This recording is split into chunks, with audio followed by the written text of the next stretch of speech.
three.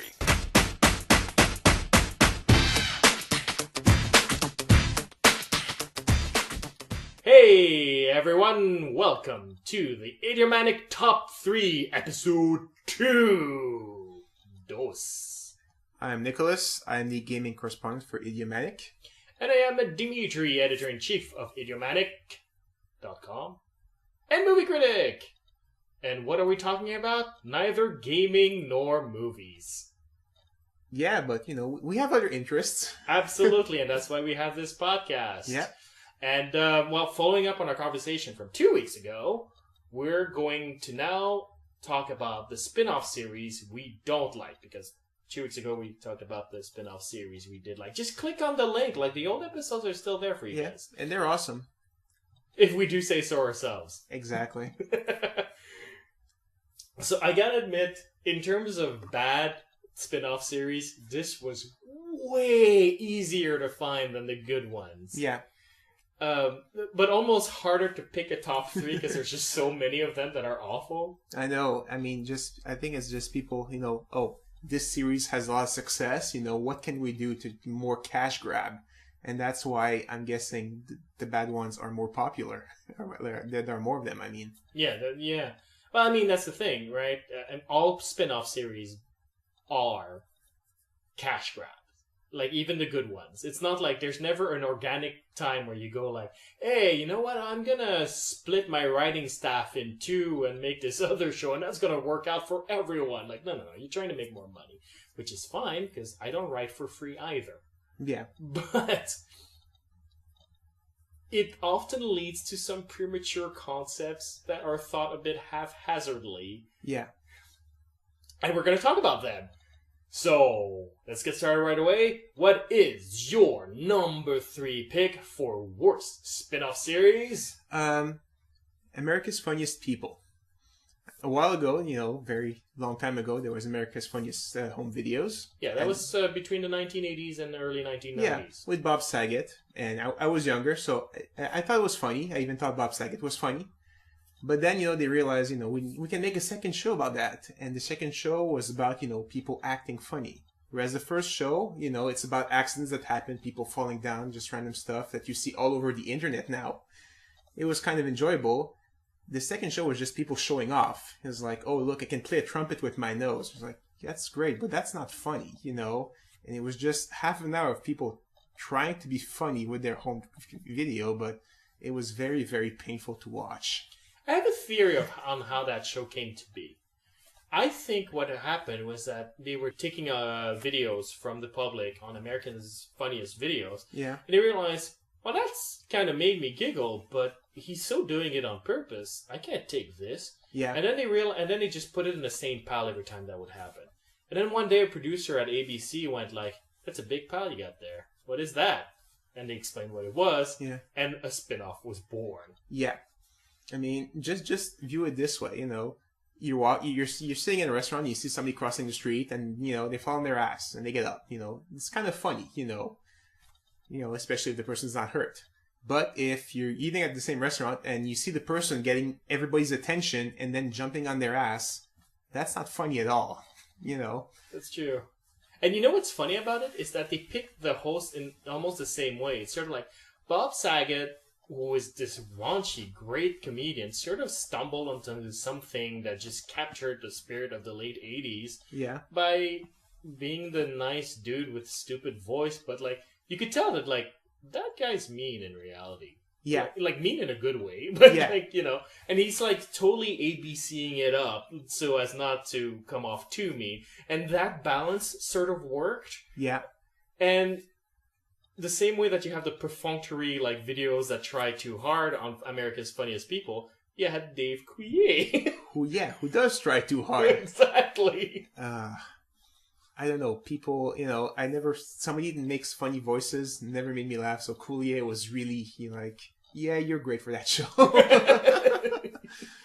Yeah, as a kid, I watched maybe 3-4 episodes of that after America's Funniest Videos. I'm not proud of it, but I did watch an awful lot of America's Funniest Videos. Yeah, we were kids. It was funny. And today there's all of that on the internet now, and it's, it's still funny. I guess it's true.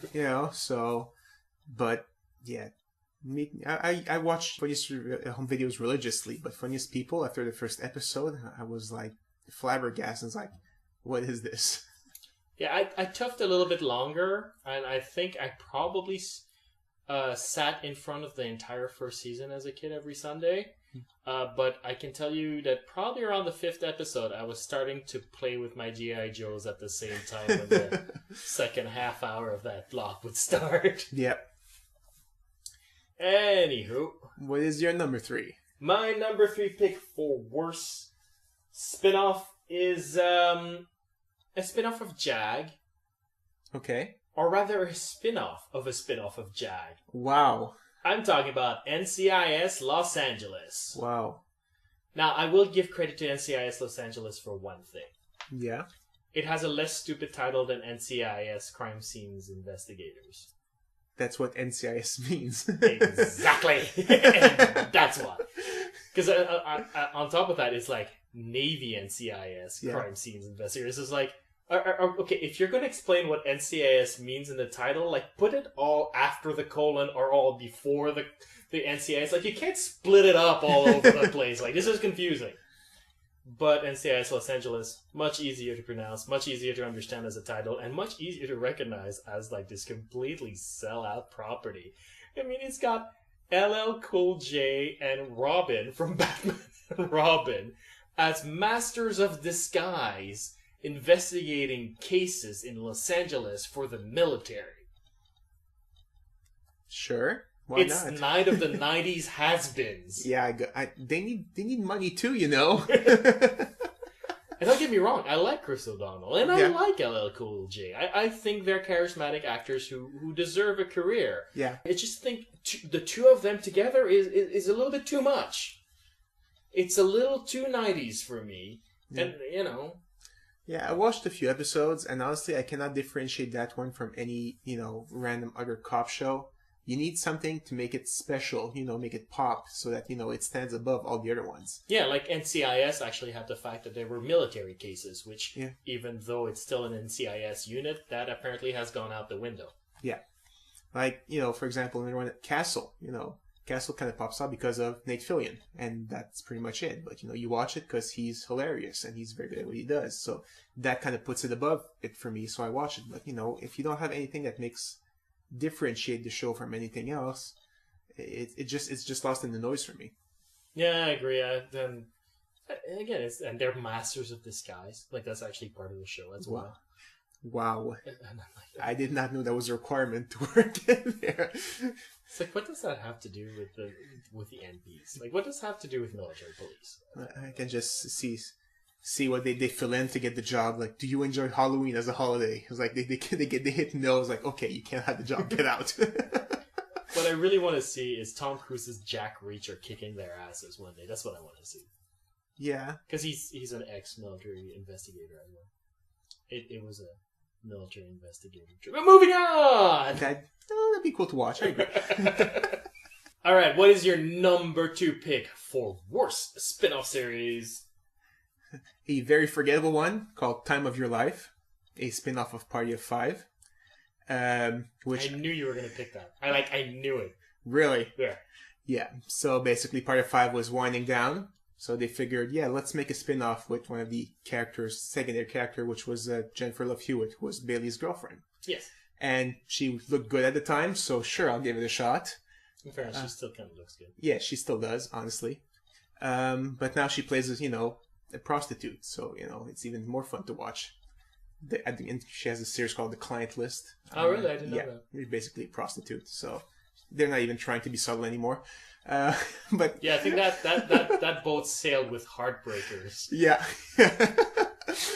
But I mean, the concept is she goes to New York and she starts her new life there. But her life in New York is so boring that even her being cute did not save it. It almost does, though. I gotta be honest, though. Like, I remember in one of the early episodes, and by which I mean one of the episodes, because that show lasted 6 episodes? Surprisingly 13, I think. Okay. It lasted, well, it just, our attention span did not last as long. Yeah. But it was not a full season. Well, no, it stopped, and then they completed the season in the summer, I think. Okay. They called it the Summer of Love. And that promotion did not work.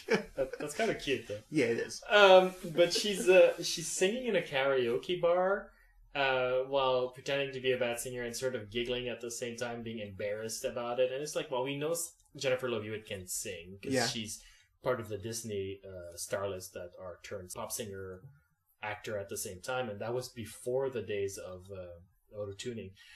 Yeah. So we know she can sing, but she's singing just in a bit off key, and she's laughing and being embarrassed. And I'm like, yeah, you belong on television. Like, you're super charming. And then the scene ends, and there's like the soap opera stuff kicked in, and it's like, yeah, I tuned out now. Yeah. But one of the things that to me makes it a particularly bad spin-off series is that it killed the original series. Like, Party of Five had Bailey with his girlfriend Jennifer Love Hewitt as the steady couple that manages to sort of do things that the older brother never managed to do, and the older brother always felt that he couldn't do it because, well, he was stuck having to raise 4 kids. He didn't ask for this, you know? Yeah. And then you have this younger brother who's doing everything right, going like, well, you don't know how to raise this family, and it's like, look at your life, you're screwing, and I want to take over, not realizing that it's because this guy screwed over his life that he's managed to be a steady person. You know what I mean? And it was a great dynamic, and it was the central dynamic of the show. Yeah. And then when he's forced to lose his girlfriend, he's steady rock for a spin-off, well, the entire show lost its central metaphor and dynamic, like its central conflict, and the whole show spiraled out of control. Yeah, that's a good point. Let's try and make a second show, and they destroyed their first one, which was pretty successful, let's face it.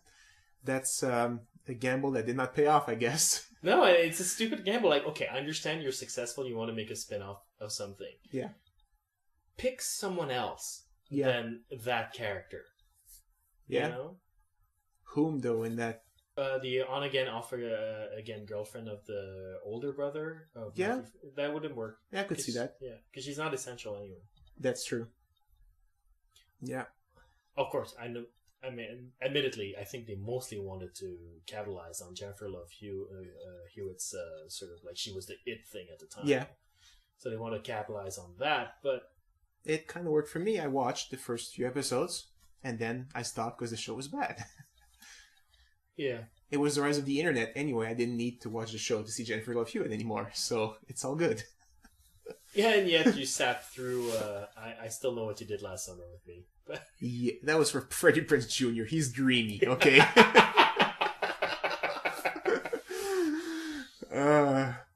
And with that, what is your number 2? My number 2 pick is also a spin-off of a series that has a number in it. Really? Yes. Nice segue. It's a spin-off of Three's Company, and it's called The Ropers, which I think only had 6 episodes. Wow. And, well, for those of you who don't know, Three's Company is about Jack Ripper living as a roommate with 2 women. Yeah. And having to pretend that he's gay to pull that off, even though he's a horn dog. Yeah. Because it's the 80s, and apparently men cannot be around women without trying to rape them, unless they're gay.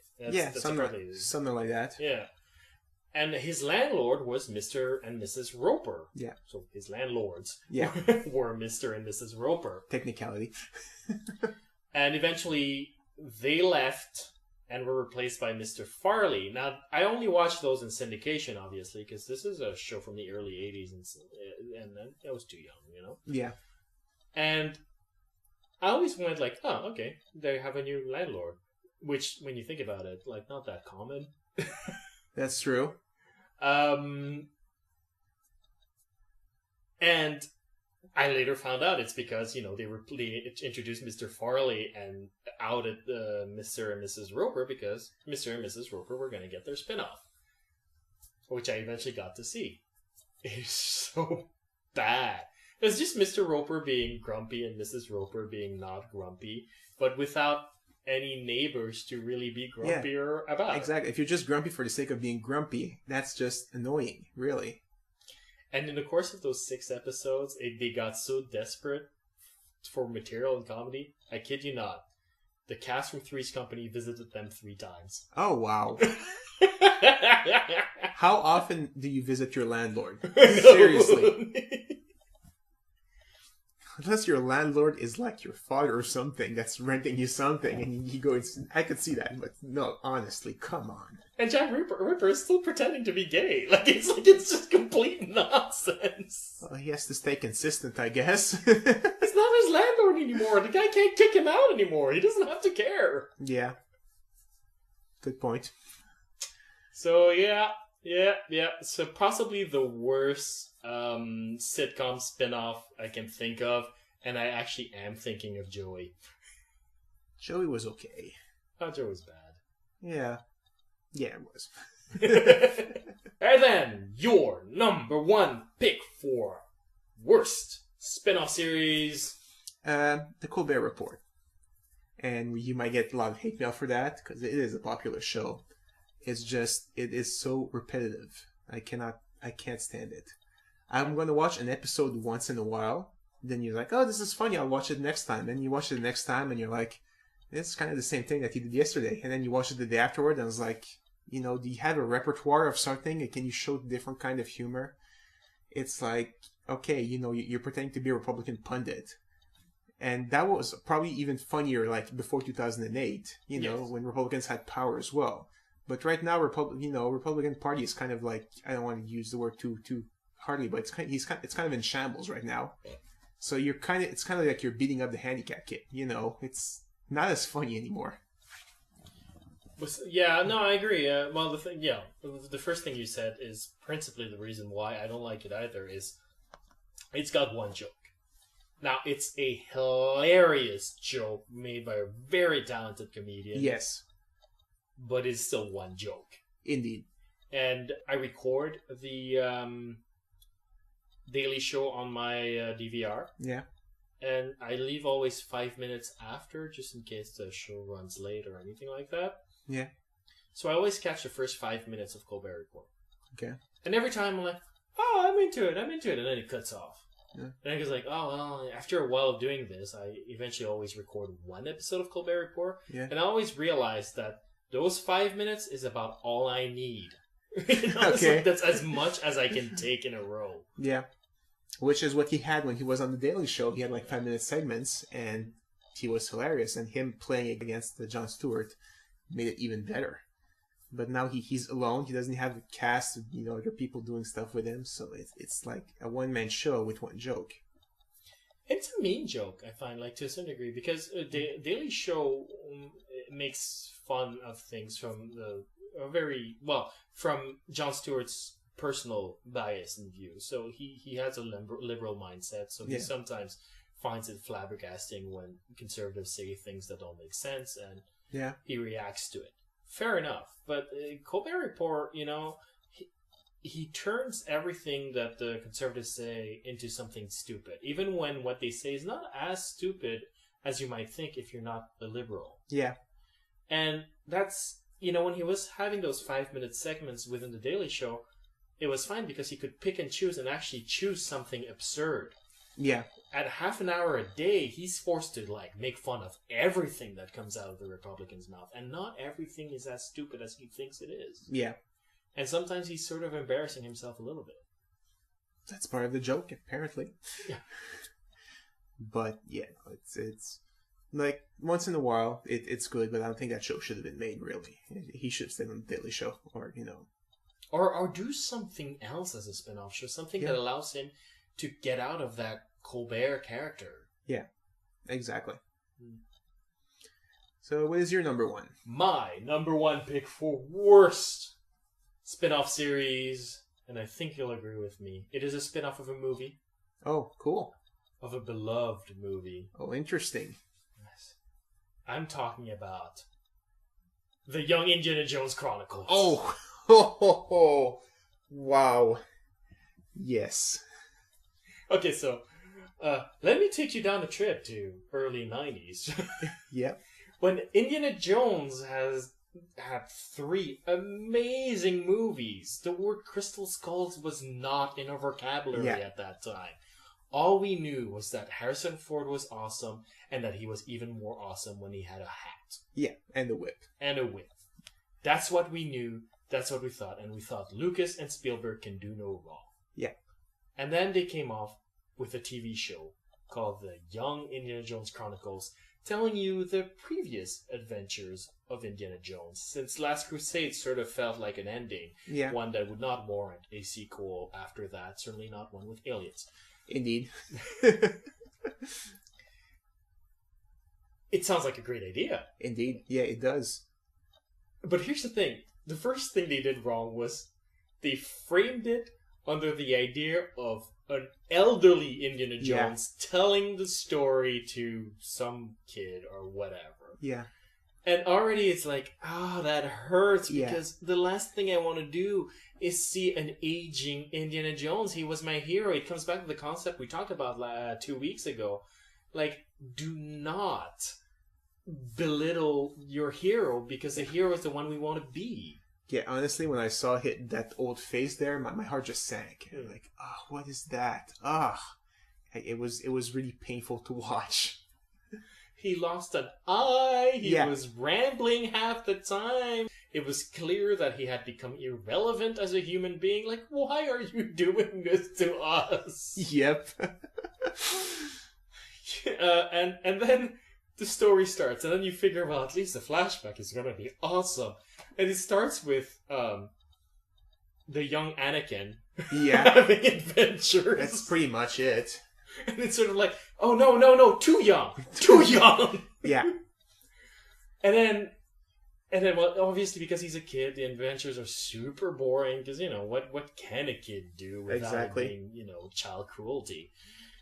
And then they sometimes had teenage adventures, and they were equally boring. How did they pull that off? Yeah, teenagers are reckless, that it doesn't matter about cruelty. Teenagers will do anything because they don't care. They're reckless. So at least the teenage ones should have been more fun and action-packed.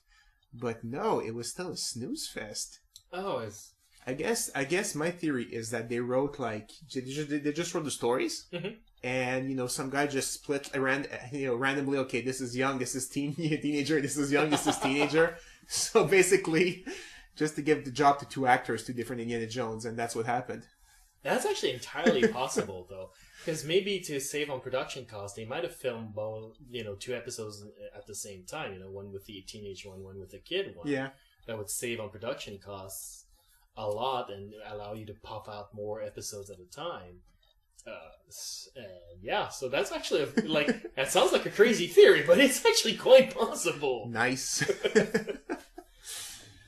Anyway, it hurts so much, that damn show, man.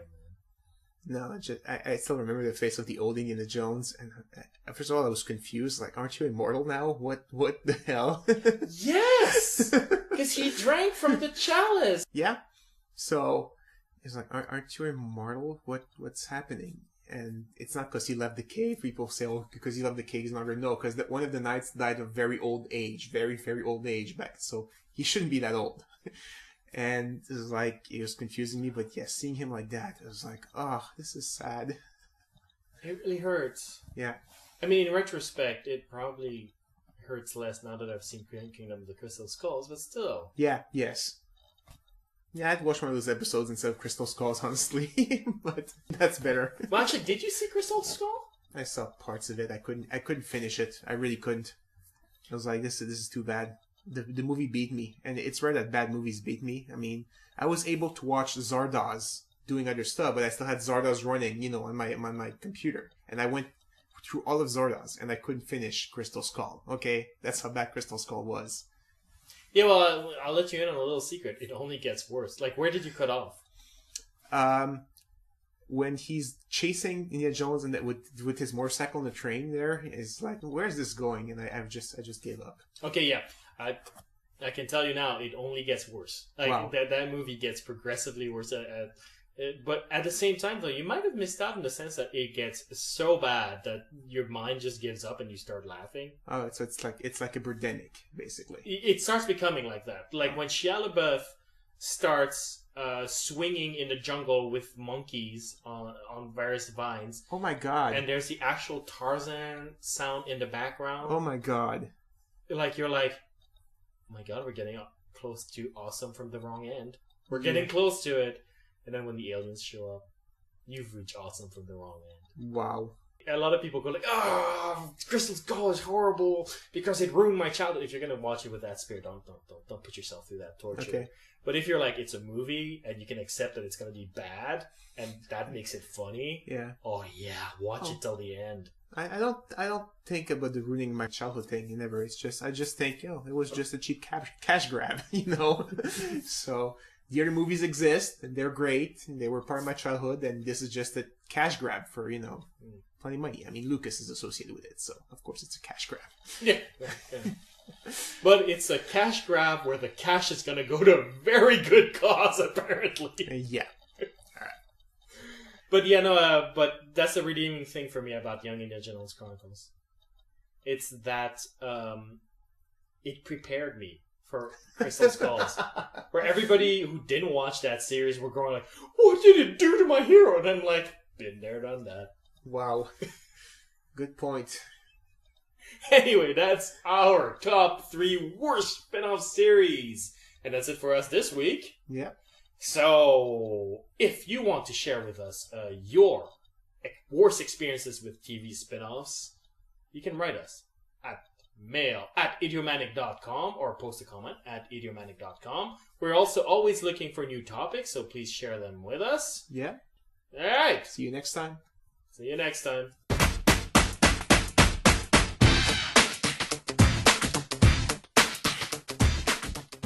This series has a lot of success. What can we do to more cash grab?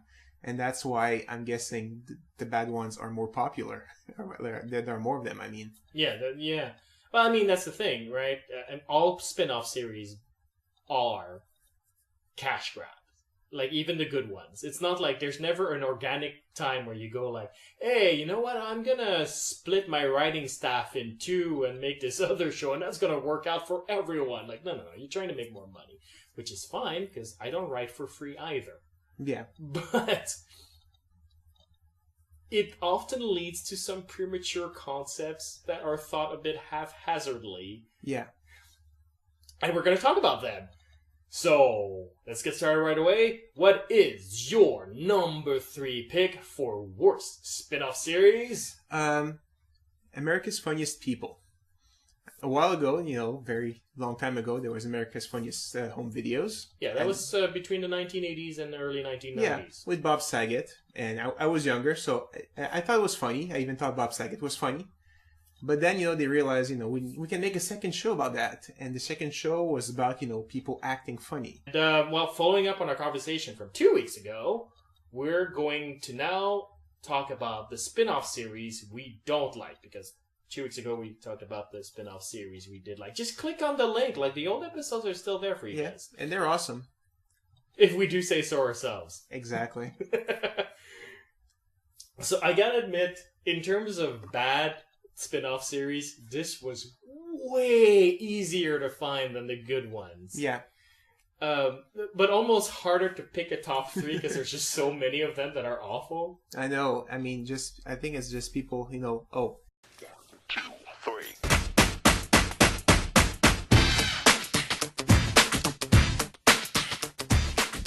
Hey everyone, welcome to the Idiomanic Top 3 Episode 2.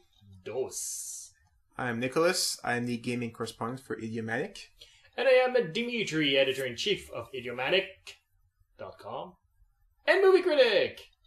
And what are we talking about? Neither gaming nor movies. Yeah, but, we have other interests. Absolutely, and that's why we have this podcast. Yeah. And whereas the first show, it's about accidents that happen, people falling down, just random stuff that you see all over the internet now. It was kind of enjoyable. The second show was just people showing off. It was like, oh, look, I can play a trumpet with my nose. It was like, that's great, but that's not funny, And it was just half an hour of people trying to be funny with their home video, but it was very, very painful to watch. I have a theory on how that show came to be. I think what happened was that they were taking videos from the public on Americans' Funniest Videos. Yeah. And they realized, well, that's kind of made me giggle, but he's so doing it